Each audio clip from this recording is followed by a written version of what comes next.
شاي البرتقال. اوكي، معانا برتقال اهي هننزلها، وهنزل السكر حسب الرغبة على فكرة.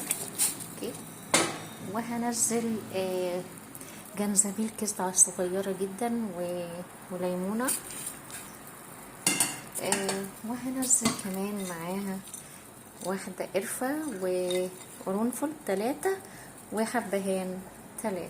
اوكي، هنزلهم وهغطي عليهم وهسيبهم يغلوا، ولما يغلوا كويس قوي هنطفي عليهم.